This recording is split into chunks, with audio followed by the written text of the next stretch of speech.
The Till They Heard by Edgar Allan Poe, 1843. True. Nervous. Very, very dreadful nervous. I have been and am, but why while you say that I am mad?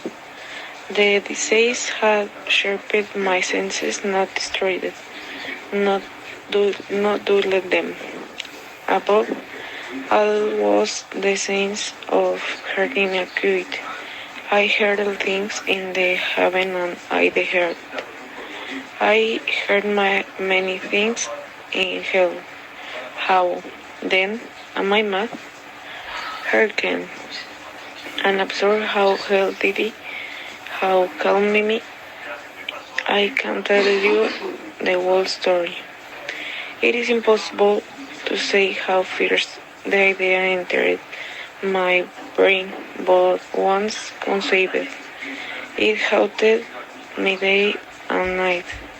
Object there was none, passion there was none. I loved the old man. He had never wronged me. He had never given me insult. For his gold I had no desire. I think it was his eye. Yes, it is his. He had the eye of vulture, a pale blue eye, with a film over it. Whenever it fell upon me, my blood ran cold, and so by degrees, very gradually, I made up my mind to take the life of the old man, and thus rid myself of the eye forever. Now, this is the point. You fancy me mad. Madmen know nothing. But you should have seen me. You should have seen how wisely I proceeded, with what caution, with what foresight, with what dissimulation I went to work. I was never kinder the old man than during the whole week before I killed him. And every night, about midnight, I turned the latch of the door and opened it. Oh, so gently. And then, when I had made an opening sufficient for my head, I put in a dark lantern. All closed, that no light shone out. And then I thrust in my head. Oh, you would have liked to see how cunningly I thrust it in. I moved it slowly, very, very slowly, so that I might not disturb the old man's sleep. It took me an hour to place my whole head within the opening so far that I could see him as he lay upon his bed. Ha! Could a madman have been so wise as this? And then, when my head was well in the room, I undid the lantern cautiously. Oh, so cautiously. Cautiously, I undid it just so much that a single thin ray fell upon the vulture eye. And this I did for 7 long nights. Every night just at midnight, but I found the eye always closed, and so it was impossible to do the work. For it was not the old man who vexed me, but his evil eye, and every morning, when day broke, I went boldly into the chamber, and spoke courageously to him, calling him by name in a hearty tone, and inquiring how he has passed the night. So you see he would have been a very profound old man, indeed, to suspect that every night, just at 12, I looked in upon him while he slept. Upon the 8th night I was more than usually cautious and opening the door. A watch's minute had moved more quickly than did mine. Never before that night had I felt the extent of my own powers, of my sagacity. I could scarcely contain my feelings of triumph. To think that there I was, opening the door, little by little, and he not even to dream of my secret deeds or thought. I fairly shocked at the idea, and perhaps he heard me, for he moved on the bed suddenly as if startled. Now you may think that I drew back, but no. His son was blinded as pitch with the thick darkness, for the shutters were close fastened, through fear or robbers, and so I knew he could not see the opening of the door, and I kept pushing it steadily, so steadily. I had my head in and was about to open the lantern when my thumb slipped upon the thin fastening and the old man sprang up in bed, crying out, "Who's there?" I kept quite still and said nothing. For a whole hour I did not move a muscle, and in the meantime I did not hear him lie down. He was still sitting up in the bed, listening, just as I have done, night after night, hearkening to the dead watches in the wall. Presently I heard a slight groan, and I knew it was the groan of mortal terror. It was not a groan of pain or of grief. Oh no! It was the low, stifled sound that arises from the bottom of the soul when overcharged with awe. I knew the sound well. Many a night, just at midnight, when all the world slept, it has welled up from my own bosom, deepening with its dreadful echo the terrors that distracted me. I knew it well. I knew what the old man felt and pitied him, although I chuckled at heart. I knew that he had been lying awake ever since the first slight noise. When he had turned in the bed, his fears had been ever since growing upon him. He had been trying to fancy them causeless, but could not. He had been saying to himself, "It is nothing but the wind in the chimney. It is only a mouse crossing the floor, or it is merely a cricket which has made a single chirp." Yes, he had been trying to comfort himself with these suppositions, but he had found all in vain. All in vain, because death, in approaching him, had stuck with his black shadow before him, and enveloped the victim. And it was the mournful influence of the unperceived shadow that caused him to feel, although he neither saw nor heard, to feel the presence of my head within the room. When I had waited a long time, very patiently, without hearing him lie down, I resolved to open a very little crevice in the lantern. So I opened it. You cannot imagine how stealthy, until at length a simple dim ray, like the thread of the spider, shot from out the crevice and fell upon the vulture eye. It was open, wide open, and I grew furious as I gazed upon it. I saw it with perfect distinctness, all a dull blue, with a hideous veil over it that chilled the very marrow in my bones. But I could see nothing else of the old man's face or person, for I had directed the ray as if by instinct precisely upon the damned spot. And have I not told you that what you mistake for madness is but overactness of the sense? Now, I say there came to my ears a low, dull, quick sound, such as a watch makes when enveloped in cotton. I knew that sound well too. It was the beating of the old man's heart. It increased my fury as the beating of a drum stimulates the soldier into courage. But even yet I refrained and kept still. I scarcely breathed. I held the lantern motionless. I tried how steadily I could maintain the ray upon the eve. Meantime, the hellish tattoo of the heart increased.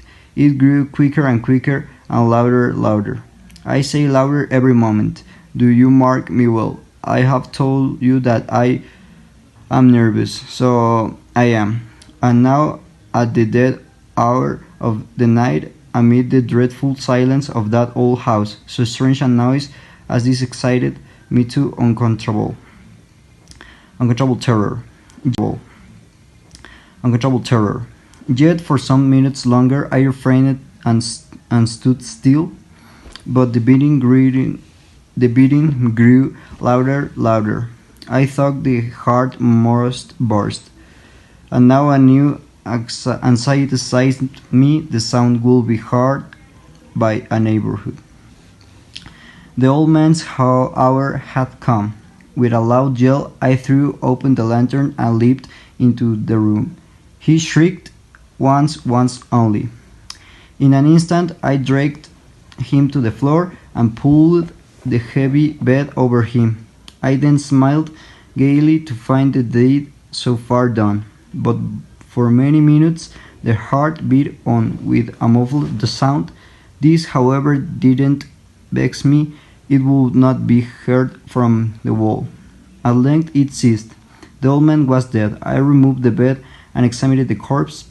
Yes, he was stone dead. I placed my hand upon the heart and held it there many minutes. There was no pulsation. He was stone dead. His Eve will trouble me no more. If still you think me mad, you will think so no longer when I describe the wise precautions I took for the concealment of the body. The night went, and I worked hastily but in silence. First of all, dismembered the corpse. I cut off the head and the arms and the legs. I then took out 3 planks from the flooring of the chamber and deposited all between the scatlings.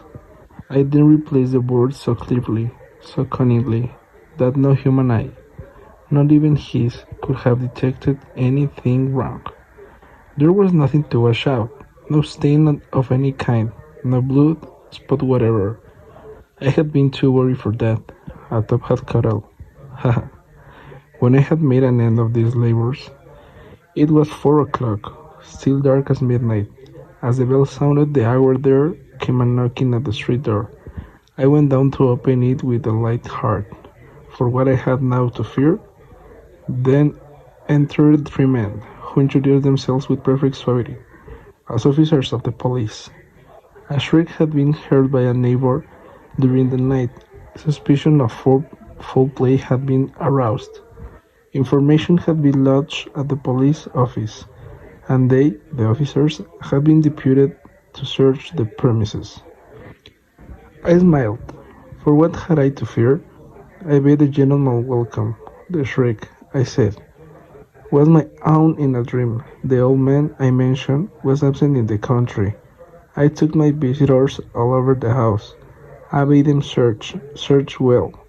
I led them at length to his chamber. I showed his treasures, secure, undisturbed. In the enthusiasm of my confidence, I brought chairs into the room and desired them here to rest from their fatigues, while I myself, in the wild audacity of my perfect triumph, placed my own seat upon the very spot beneath which reposed the corpse of the victim.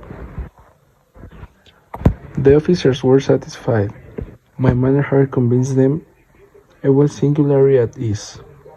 They sat, and while I answered cheerily, they chatted of familiar things, but ere long, I felt myself getting pale and wished them gone. My head ached, and faints and ringing in my ears, but still they sat and still chat. The ringing became more distinct. It continued and became more distinct.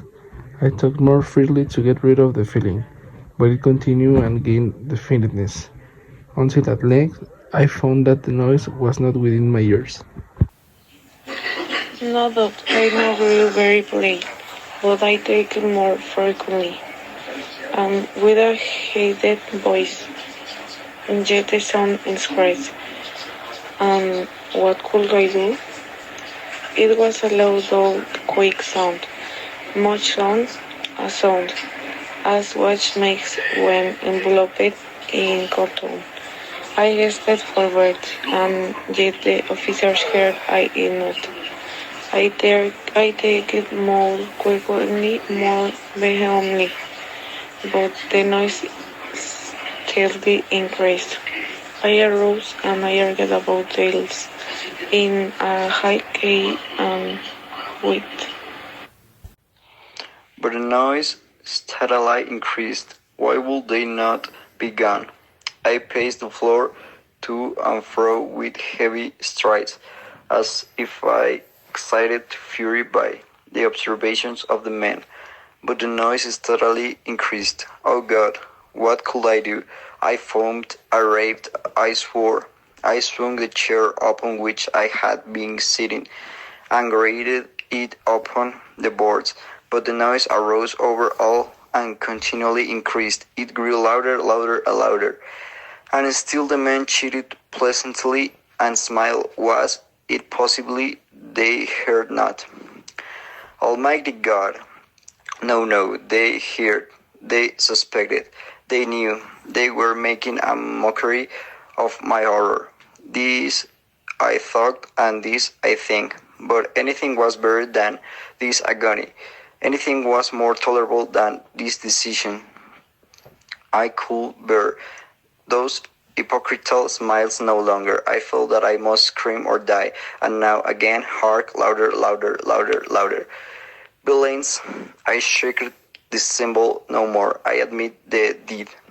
Tear up the planks, here. It is the beating of his hideous heart.